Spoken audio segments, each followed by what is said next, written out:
But I remember that I said to myself, the day I can, I'm going to do for others what Steve did for me. The day that I have enough margin in my life and I have enough money to take care of my family, I'm going to step into a role where I get to help people like he helped me.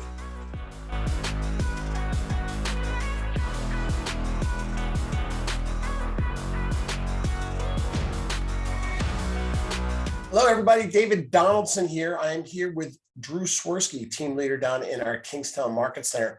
We're without Joe Martin today. We want to give a shout out to Joe and his wife, Kate, and his newborn son, Thomas. So kudos and congratulations to the Martin family, growing one more agent to the business at a time out there. And we miss them today, but we're very happy for them at the same time. I'm excited to have Drew Swersky here with me. Drew is somebody I've known for, going on about 7 years now, since I started working in the KW United Market Center in Falls Church. And Drew was an associate building his business, worked his way up to an amazing PC coach, training and pouring into agents. And his story is amazing, to say the least. So without telling the whole story myself, so we will allow ourselves to hear it from Drew. Drew, welcome to Entrepreneurial Impact. Oh, David, man, thank you for having me. I'm excited. I've watched all the episodes. I love it. Super excited. Glad for Joe. Wish he was here. I love Joe too. He's a good guy. Congratulations to him and his wife for that beautiful bundle of joy. I saw the picture. Handsome fella. Handsome little fella. Exactly right. Exactly right. Well, Drew, like everything, there's a backstory to everything, right? And in the show, Entrepreneurial Impact isn't just about what we do and how, but we want to understand the why and the who in your world that was impactful to you, that leads you to do some of the monstrous things that you're doing in your world and impacting others. So why don't we just kind of back it up a little bit? Why don't you give me a little bit of flavor about Drew Swersky and where Drew came from and where all this passion rose from within you? Sure. So I was born and raised in Alexandria, Virginia. My dad was a judge, circuit court judge for the city of Alexandria. I went to T.C. Williams High School. Remember the Titans? Coach Herman Boone, the guy that Denzel played in the movie, was my gym teacher and my driver's ed instructor. Wait, you did driver's ed from Herman Boone? Yeah. It wasn't. He's definitely a lot meaner than the Denzel character too, if you could believe that. I started a family at a young age, and that sort of became my why. Full disclosure, my oldest son came to my high school graduation to cheer me on. And it was sort of at that point that I knew that I had more than most people my age in the regards to the why and the reasons to do better. Didn't always turn out that way. Well, the more I talk to people, and there's a lot of that, right? We've had some other stories from other people, and my personally, right? I was almost there for my mother's graduation, right? So when I look at, and we talk about passion and the why being children, and I think a lot of people will kind of like, wow, I do it for my kids. That's different, right? Yes, we do things for our kids because we have to lead and we raise, but when kids are impacting you when you're a child, that's different. Agreed. And one of the things that I always told myself was, for my son, I was going to be who I needed when I was his age. Forever, right? Be who you needed at the time. And so I wanted to set an example. So that started me on my path sort of to getting better than I probably would have been if I didn't have him at that age. But it's amazing what we're given, what we need at the right time, whether we realize it or not, right? 100%. And I got into the restaurant business, that drill, because I could get him to school. Successful people in the real estate usually come from restaurants. Amen. Amen. So I could get him to school in the morning, pick him up, then go in, work dinner, right? Get home, make sure he was in bed, repeat. Yeah. And I was bartending, and this guy comes in and he's like, I'm selling him stuff. And he's like, man, you have a silver tongue. I'm like, what are you talking about? I had no idea what he meant. I thought he was getting weird with me, right?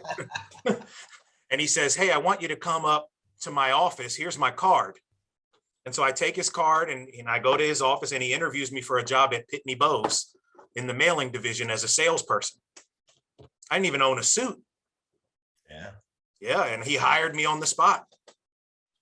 And Yeah, that's yeah, a tough racket, yeah. right? And so I won Rookie of the Year doing that. Believe it or not, man, I won Rookie of the Year at Pitney Bowes, and I made some good money. And I was like, okay, sales is for me. And then that sort of started the career in my 20s there.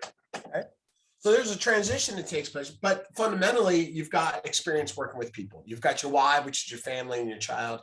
You're getting exposure to people. You've obviously made an impression on this gentleman and said, hey, here's somebody that we now know that we're always looking for talent, right? Right. And honestly, in that type of an environment, whether it's copiers, which I also did for a while, right? But Pitney Bowes and Mountains, that's a hard business to come up. So to have success in that arena at an early age is that's a pretty big deal. Yeah, I had no idea what I was doing. I just talked to everybody. It's amazing when you don't have those internal limitations of belief or lack thereof, and you just do. It's amazing that, like, when you hear like activities equal results, like I've been doing that since my 20s. Right? Just the activity, just talk. And half the time I had no idea what I was talking about. I would take good notes, take it back to my boss, and he would say, give them this machine, and then we would go forward. All right, well enough. All right, so we're Pitney Bowes. We're having good success. Now I know that's a good limit too. Like, I mean, those things are expensive. It's a good business to be in. There's a change there that goes from equipment manufacturing to real estate. Where did that come? How did that come about for you? So it's funny because I left Pitney Bowes and I went to this transportation company that will remain nameless in Arlington, Virginia. Okay. And I worked there for 6 years, and I met my wife while I was working there. And I started to put pictures of her and her kids and my kids up. And I had a lot of people around me like using the N-word and racist, even the owner and the manager. And, you know, I begged them to stop for years. I tried to put more pictures up, and it was a nasty environment, man. But I had just gotten married. And if I rewind, my wife was my realtor. That's how I found her. I was renovating my house, and she worked for my mentor still, Steve Gaskins. I don't know if I knew that. Yeah, she found me a rental so I could renovate my house. And listen, straight up, I would have rented a doghouse from this woman. I was so busy checking her out, I don't even remember if I signed the lease or not, right? So and so we get married a year later, and she decides she wants to be a teacher. So I'm our only source of income at this transportation place that's full of racist people, like terrible. And so she says, get your license. I meet with Steve Gaskins. He says, I would love to have you go get your license. So I take the class. I had my license about 6 months when a gentleman comes down the hallway and he uses the N-word directed right toward me. And I had had enough. So I stood up, pushed my chair out, and I walked over to him and I said, listen, I've got pictures of my family, pictures of my wife here. I've asked you to stop. This is going to be the last time. Now, one day before that, I had gotten an award for increasing revenue in my division, 85%. I'll never forget this. It was the 4th of July. I got back from the 4th of July weekend. All my stuff on my desk was in a box, and I was fired for poor performance. Now, I walked into Steve Gaskins' office with not a sad tear, one of those angry tears. Yeah. I had my box in the car, and I said, I don't know what I'm going to do. We were living paycheck to paycheck before, and I watched him help everybody. And I expected him to help me like he helped everyone else. And he looked at me and said, I've got a class coming up. I need you to take this class. And I said, Steve, I got to go find a job. He said, take this class, and if you don't sell a house or close some deals in the next 3 months, I'll either give you a job or I'll find you a job.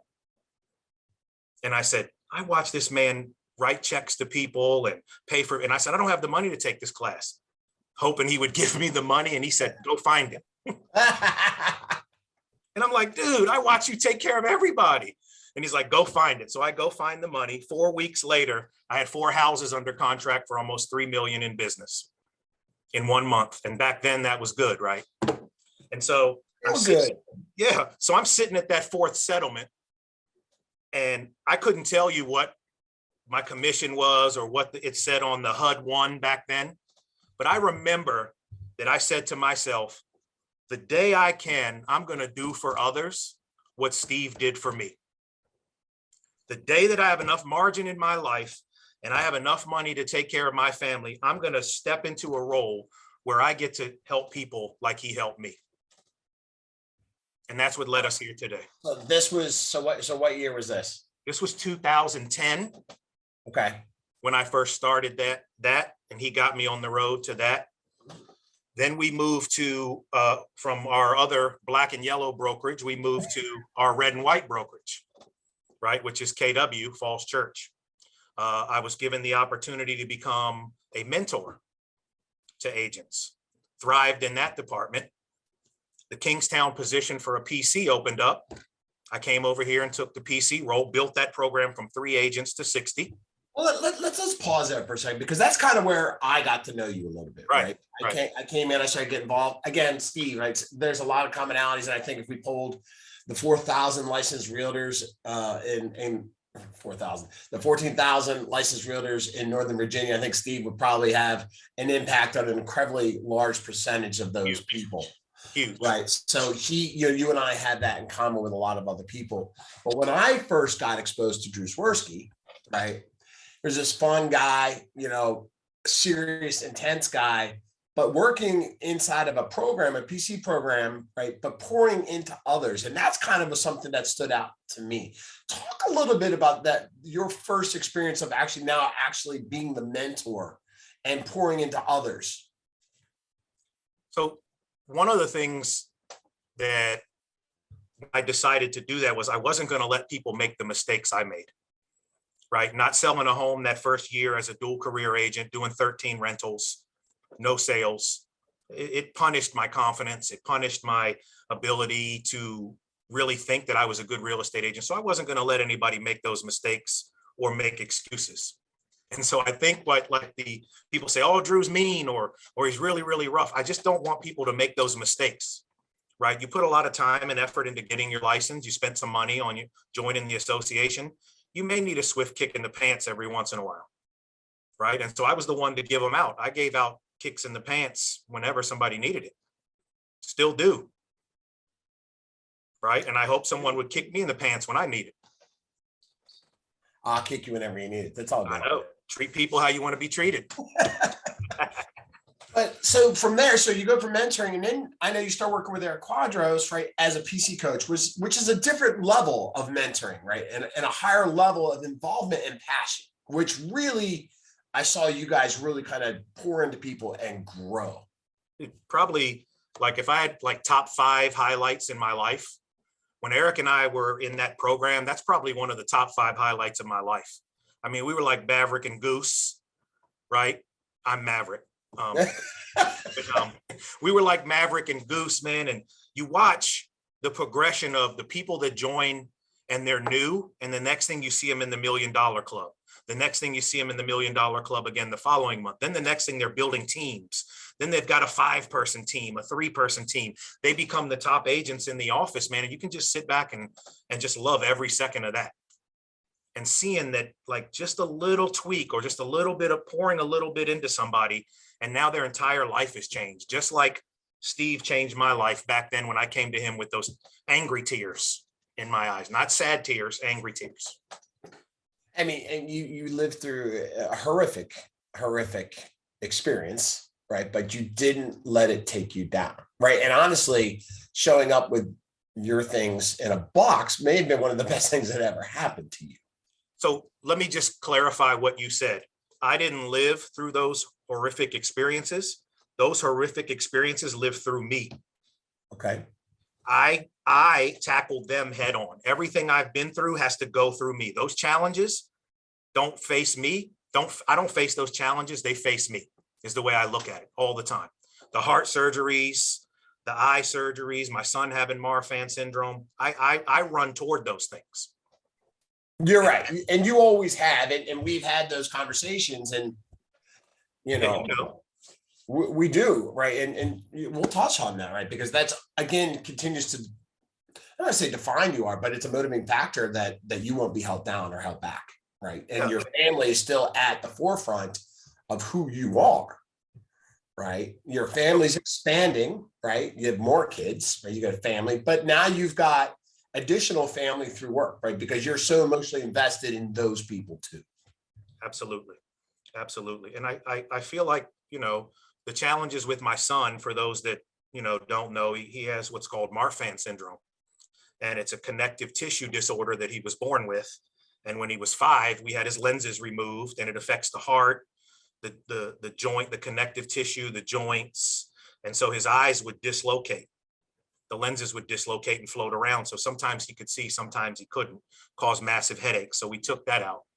I'm a single parent. His mother, decided that she couldn't handle that and left us to kind of, handle it ourselves. And instead of, woe is me, I just kind of run to the challenge. Like, I just kind of man up and face it. And that's how I've always been. Yes, you have. I'm gonna pause for a second. I think place of thought. I think it's important because that experience, right? The experience with your son. And yes, I did a quick change for everybody because this is something that's important for Drew. It's important for me, right? To be built different. But those experiences, like I've watched. So you started off by saying, "Hey, you want into Steve's offices and said, I need help." Fast forward a handful of years now, where you really, really need help, right? And your family needs help. But you acted differently, didn't you? I did. Instead of looking for help, you took action. I did. I knew that with the health insurance that my son had, that he was going to have a hefty bill after the surgery. And instead of, there's places that offer assistance, or, I'm at Keller Williams, agent and a team leader. So we have KW Cares, which would apply for a grant to pay for his surgery. But I just used it as motivation.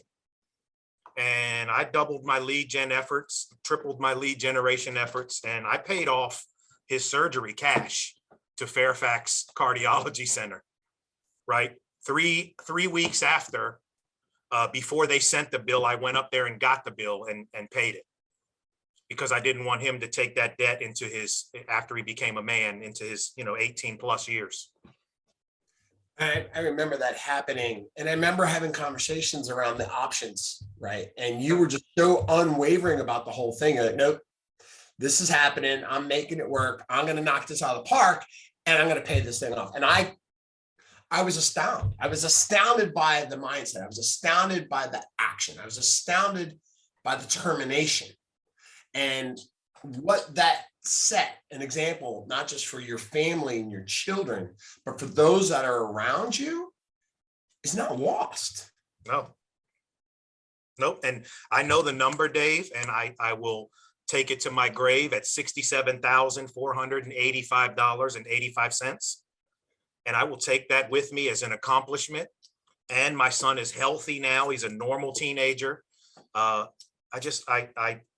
couldn't be more proud of him, right? And just being able to give something like that to him, the gift of no debt, or the gift of even having a normal life now, was important to me. And maybe I could have asked for help, but I could also turn that around and use that fire to push me to be better. And again, give it out in slices, get it back in loaves. The amount of people that I helped during that, while I made that money, also make more money or find their dream home. So it really just trickles down to everyone. And while all this is going on, right, you had that going on, we're stepping into the COVID years, right? So there was all kinds of uncertainty, but at the same time, you're not just doing that. You're not just helping others, right? There's a story, and I'm going to let you tell it, but I know what's going on in your world. And then I find out about you doing a fundraiser for a guy that you met in line that you just identified a need. Would you share that? I mean, do you mind? Yeah, it's tough, man. Mr. Rodriguez and his family. During COVID, I bumped into this family. I don't want to say where. That's okay. I have a client who I helped buy a small condo, and she runs the school lunch program for a certain city.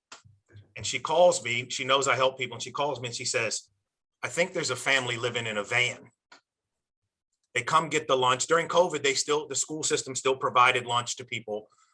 They could pick it up on a weekly basis. Here's the thing.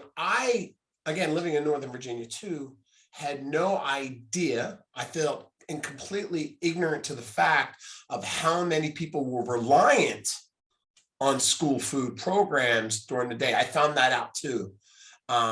So yes, I think a lot of people aren't aware of that. So I went down there to where she said what time he comes usually. And so I went down there and I met him. And I pooled our offices together to get some donations. I think I got about, probably $450 in Target gift cards, like $2,000 in cash. And then that was just like the first day. And so I go down there to meet him and I say, hey, listen, I don't know if you're living in this van or not. And he doesn't want to talk to me. He's embarrassed. But I finally, he warms up to me. I give him the gift cards. I take him to get a hotel because it was freezing. So got him a hotel on Route 1 in Alexandria for a week. And we kind of became friends and I just helped him find a job. And now he's doing really well. They don't live in that van anymore. Right. And you just did these things because they needed to be done. Right. Well, I have a weird imagination. And so after I talked to him, I could imagine me and my kids living in a van. And I could envision how bad that would be. And my kids are gigantic, so it would be terrible in the first place. 6'7" and 6'6", there'd be nowhere for me. So I envisioned what if that could be me? And so I just helped the guy. I helped him get a suit for a job interview. He got a job. We don't talk as much anymore, but I know he's doing well, and I know they have an apartment. Drew, that's amazing.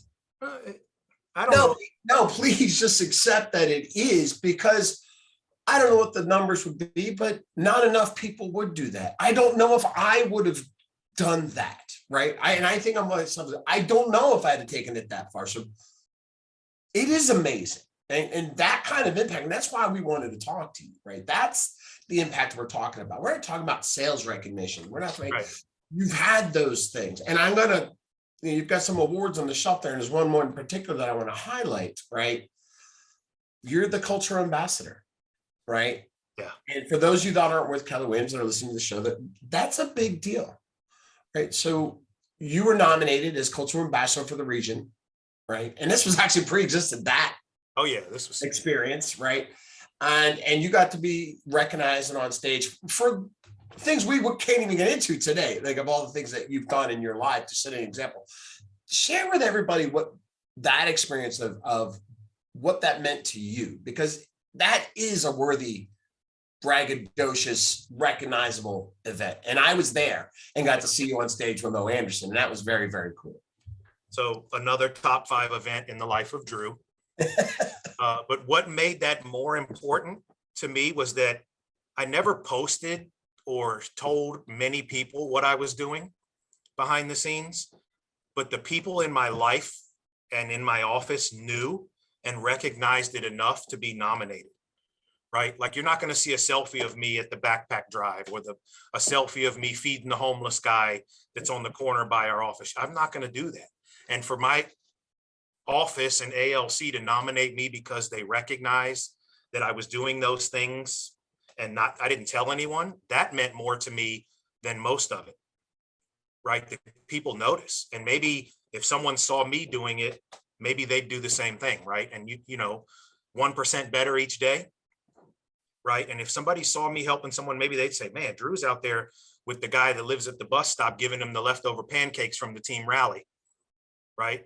Maybe when they saw a homeless person, they would do something similar. And that's the only reason I really did it. And then for my team leader to know everything that I would do for charity and for Marfan syndrome, for homeless, and for backpack drive, for her to know all that, that was very important. Like that was special to me, that the fact that she paid that much attention. And then to be nominated and to win and to get to go to Texas and to be recognized for doing something we all should do anyway. Like, that was huge for me. That meant the world. That's why that sash is there. It never leaves unless I have to wear it somewhere. Right, because you're a cultural ambassador for life. Lifetime appointment, baby. And those that know Drew know that you didn't need that to set you on the path, right? So that was just a deserved recognition. And it's just another one of those moments for you that will keep you driving where you're going. Oh, for sure. But I will say my road rage cut by 90% since I became a cultural ambassador. No yelling at people now, because I got to live up to Mo's standards. Well, once you've been kissed on the cheek by Mo, it changes you forever. I still haven't washed this cheek since 2019, baby. Still there. I put saran wrap on it. And that's what I love. Your humility is never ending, right? We can joke and we can have friends, but who you are is infectious. Well, I hope that it is. And I hope that anyone listening or anyone in my circle knows that, again, give it out in slices, you get it back in loaves. And that's my life motto. As we kind of wrap up this week's episode, I do want to dive into what you're doing now, right? You're a team leader, right? You're growing a market center. So everything that you've prepared for is to be for this role, right? To now be the Steve, right? For a market center, right? Things have come full circle for you now. It's amazing, because I can still remember, I told you at that fourth settlement, I was sitting there and I was like, one day I'm going to be able to do for people what Steve did for me. And now I get to do it every day. And one of the things that I love, right? Remember, like, the night before Christmas when you were a kid? Remember that feeling? Yeah. I have that feeling every day when I'm driving to work, right? I'm about to open some gifts. Now, they're not my gifts anymore. They're going to be gifts for somebody else. But I have that feeling every day I'm driving here. It's like Christmas. I'm running downstairs, man. And I know that my dad ate the cookies that my mom left out. And they're trying to trick me that Santa's here, right? Like, I live that every day. Sounds like the kitchen at the real estate office with all those cookies and cakes. Yeah. There's lunch and food. They're always bringing food in here. I wish Santa would eat all of that. Starting to get to the waistline here. But no, that's how I feel every day. Knowing that I'm going to go in here and if I just get to help one person in my office do better, then mission accomplished. And I get to open my gifts. And the cool thing from that is that you mentioned the people from the PC program, and I know who they are and I've seen what they've done. And now working with the associates, and now what is your market center, right? And seeing what they're doing and how they're learning from Drew and taking those learned lessons. And that's what I love about this podcast, is that we're not talking about production. We're talking about life lessons. We're talking about the impact that they're doing externally for their families, for those families, for just people all around you. And it's just been all paid forward from the good and bad experiences that you've gone through, and you've been able to compartmentalize the good things and make change. And I thank you for that. I appreciate it. And those bad experiences have gone through Drew. Yeah. Drew doesn't go through those bad experiences. They had to fight me, and they didn't win. So let me ask you this. So what's next, right? What's next for Drew? That's a good question. Sometimes I ask myself that. Right now, I'm going to be the number one team leader in my area. I'm going to make sure that I continue to pour into people, and I'd love to see the new agents, the agents that I've coached as when I was the PC here, continue to be my top 20%. And I can't wait to build an ALC around them and see where the future takes this place. Yeah, and I imagine those people that you impacted, like, they will be future team leaders as well. Yeah. Right. You started us off, and we'll kind of close it with this, as remember the Titans, right? And those experiences through football. And we talk about football and coaches and coaching trees, but you think of the leadership trees in running a market center, right? You are now part of the Steve Gaskins tree, but at some point in time, there will be others that will be part of the Drew Swersky tree. Yeah, that's awesome. That'll be a great deal. Yeah. And I know I always butcher that quote from Gary about measuring your leadership on how many leaders you create. I know he says it way better than me. He says things better than most people, so we'll give you credit. Yeah, 100%. But I got the bones of it, right? As long as I know the bones. So about the amount of leaders I create. No, Drew, I appreciate your time today. I thank you for sharing with us. And I appreciate all that I've learned from you and that you continue to do. And I love working alongside with you. And we'll talk to you real soon. Okay. Thanks, brother. It's been great. Thanks for having me.